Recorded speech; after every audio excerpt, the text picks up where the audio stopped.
Ma première recette, c'était des choux à la crème, comme j'adorais ça. Et un jour, je me suis dit, je devais avoir 12-13 ans, et je me suis dit, mais tiens, pourquoi je les ferais pas moi-même puisque j'adore ça? Et je les ai fait, je les ai réussi. Donc ça m'a donné un gros encouragement. Et après, je me suis dit, ben, si je réussis ça, je peux réussir n'importe quoi. Et depuis, j'ai plus eu peur. Oui Magazine présente Une fringale, des frigos,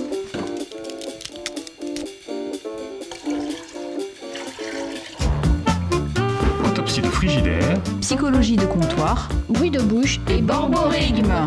Borbo quoi? borborigme.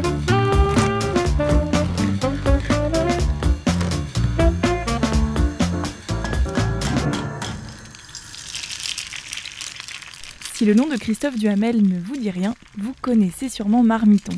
Marmiton, c'est le site de cuisine le plus visité en France. Et aujourd'hui, on va visiter le frigo de son créateur, Christophe Duhamel.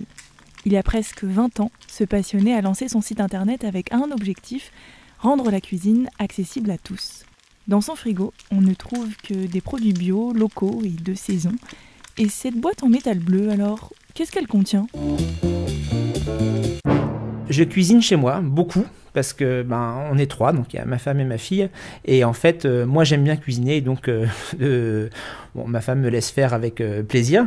Et je cuisine depuis longtemps, depuis que je suis ado en fait. J'étais toujours dans la cuisine de ma mère ou de ma grand-mère quand j'étais petit, et donc je voyais faire énormément de choses. Et comme elle cuisinait très très bien, en fait, ce que j'ai appris, je pense, au fil de l'eau.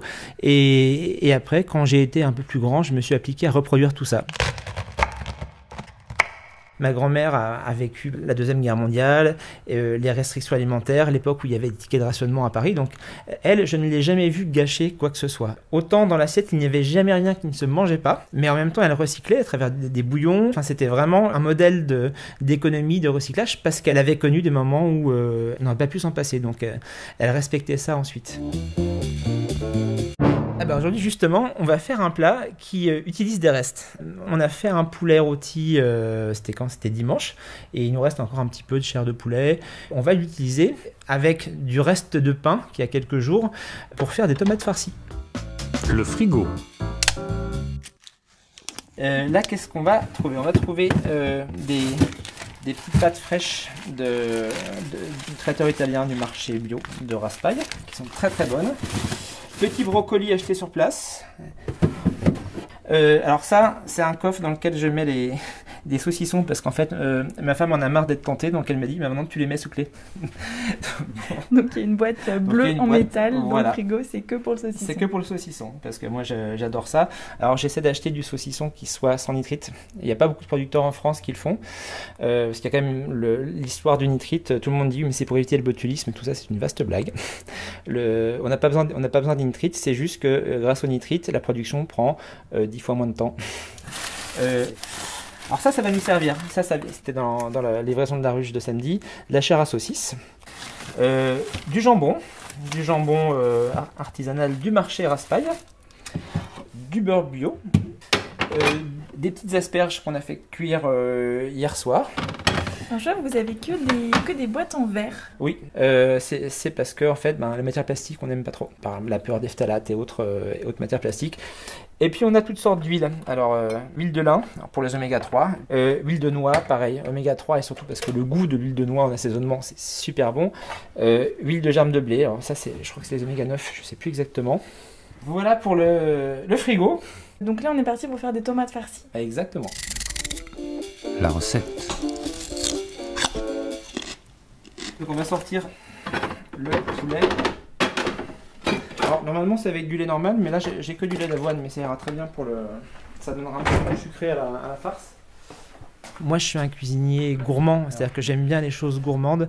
Il y a toute une vague autour de la cuisine que moi j'appelle la cuisine pince à épiler, où en fait on fait des très jolies assiettes, c'est très léché, c'est très beau, c'est comme un tableau. Mais le problème c'est que pour moi avant tout un repas c'est gourmand, un plat c'est gourmand. Et il n'y a rien de pire qu'une assiette qui est très jolie mais où il n'y a rien à manger, rien à croquer et on a encore faim après. Voilà. Ça fait une espèce de pâte. C'est la mie de pain, le lait d'avoine, la petite chair à saucisse de la ruche, du poulet, et puis les herbes. Donc ça fait comme du taboulé.